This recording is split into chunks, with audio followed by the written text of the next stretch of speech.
I think it's more exciting to watch the rules and the game in college sports than it is professional sports. When I watch the NFL, I'd rather watch college football because I think the game is everybody says the NFL is faster, but when you watch college football, to me, because of the way they play, they throw the ball, they air the ball out. In the NFL, they're running and hitting and running and running and running and running.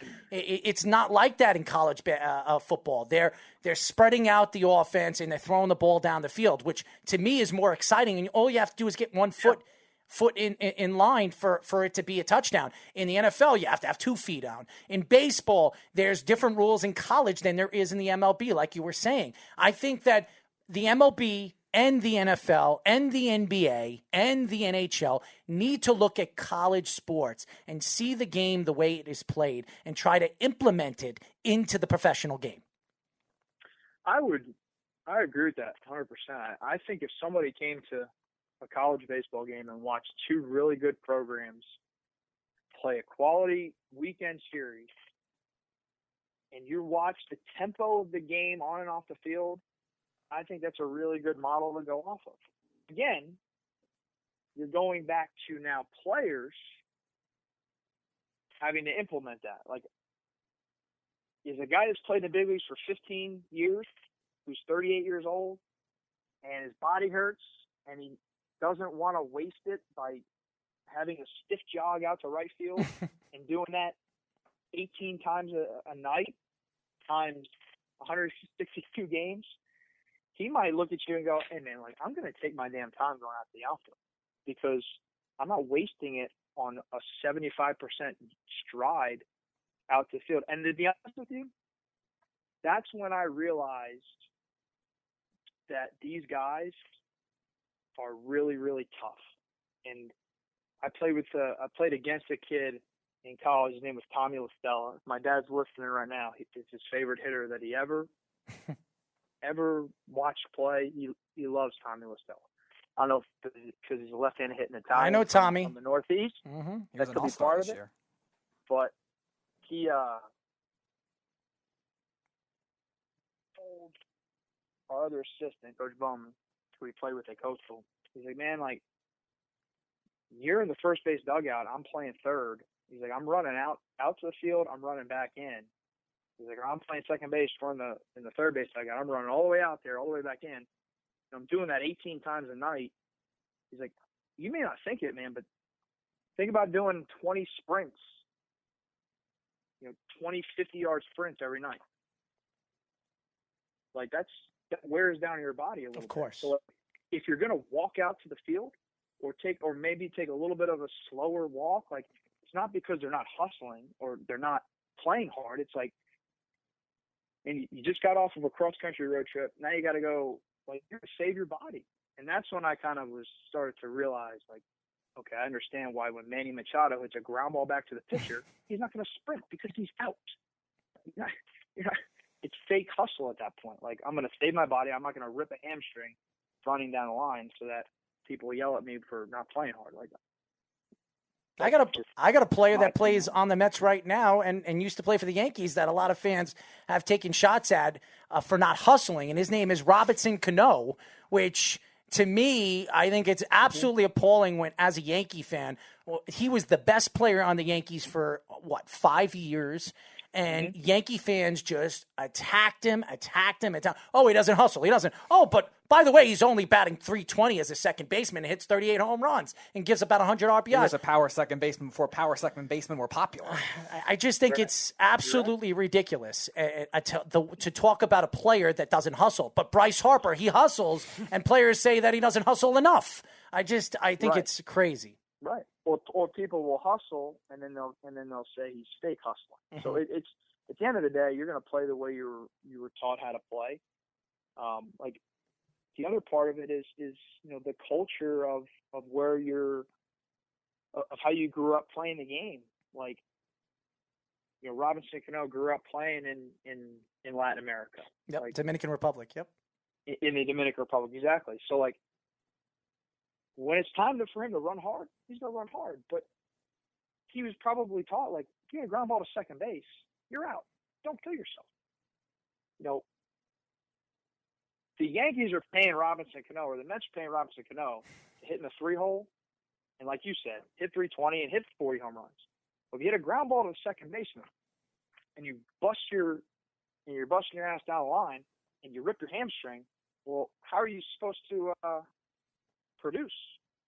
Like, sometimes there's got to be some give and take, and I think sometimes that's where the understanding of the player and the day-to-day grind that it is of playing professional baseball, with the travel and just the mental grind and the physical grind that it has on your body. Listen, you hit a single and he bobbles it and you're barely at first base, like, that's on you. Like, that's not playing hard. But if you hit a ground ball to short and you have a stiff jog down the line, to me, that's not at the major league level. To me, I don't think there's anything wrong with that. I really don't. But I could also be a little bit more new school than other people, so no, I don't want to offend anybody. I don't think you're offending anybody. I think a lot of people would agree with you, especially the way the game has gone. And my question to you is, as a fan, right? Do you want to watch Pete Alonso play first base, or do you want to watch their AAA? I don't even know who their AAA first baseman is. Come up and play first base because Pete tried to bust out an infield single.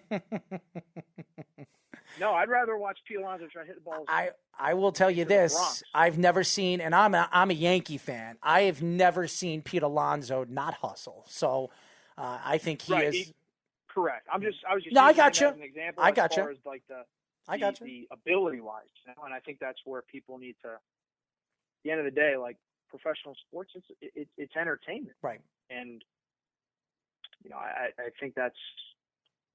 And a lot of times organizations are probably telling you, they're huge actors. A lot of times these managers are telling guys like Robinson Cano, like, hey man, you got a ground ball to short, like you're out. I don't need you to be ripping your hamstring and run down the line. Like, just jog and you'll be fine. Girardi took a lot of slack from Robinson Cano the first year he was there.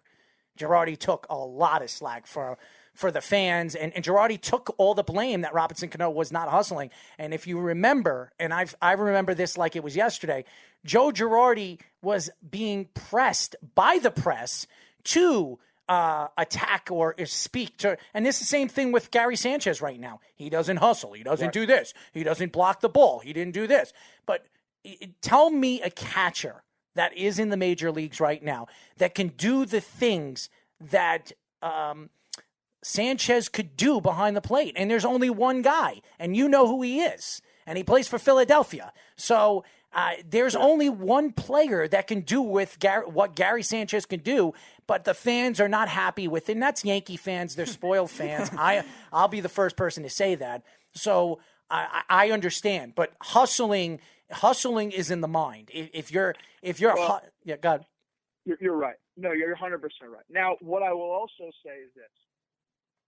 Say this because we're all passionate New York sports fans, right? So New York people want the players that they're rooting for to represent them and how they go about their business. The tough blue collar, like all out mentality. And if you're a lazy player, New York, like, you're going to get chewed up and spit out and thrown away. Like, I'm going to throw a name at you. Do you remember Joe McEwing? Of course. Mm-hmm. Joe McEwing's got as much talent in his pinky or in his whole body. Like, he can't compare to Mike Trout's pinky. But Joe McEwing, if he showed up to a Mets event, like back from my generation and older, we'd go crazy for him because of the way he played the game. He played every single position on the field. Play hard. He was tough. He represented New York in the right way. And I think that's where people get frustrated when they see these guys making all these millions of dollars and they think they're content.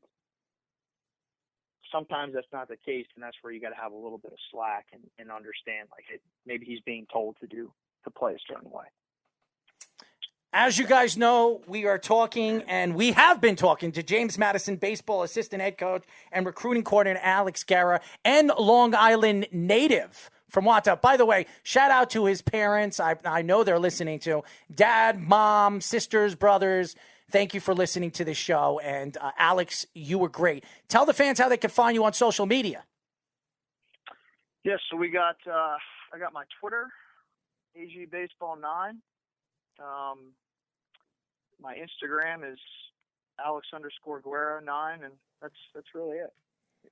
Alex, we want you, when we get off the phone with you, we want you to text us at this number your email address so we can get you the audio. We're going to make something video so we can put it on your Twitter so all the fans can hear the interview.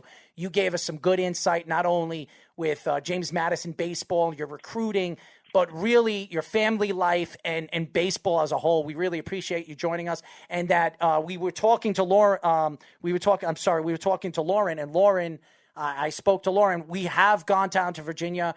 We do play-by-play, and we do so much stuff. We do interviews all around the country. If we ever do go down to Virginia when the season starts, we would love to come down, interview your team, interview some of the coaches in your facility. We would love to check out your new facility. Absolutely. We'd love to have you guys. You guys are welcome here anytime. I appreciate you putting Jamie in our baseball program, in the spotlight for a little bit. And it's a pleasure being on here, and it's always good to talk to people from back home. Absolutely. And you want to know something? Thanks, guys, for everything you do. And you want to know something? In the long run, my friend, we would absolutely love when you come out here, you come and visit your family, to come and do a live show with us. We would love. I would love that. Yeah. I'd love to do that. You got it. That's no problem. I'm going to hold you to that. Oh, maybe up here in the next month. So man, I'll tell you right now, we have no problems getting you into the studio and talking a little baseball and sports with you. Awesome. Thanks, guys. I appreciate it. Absolutely.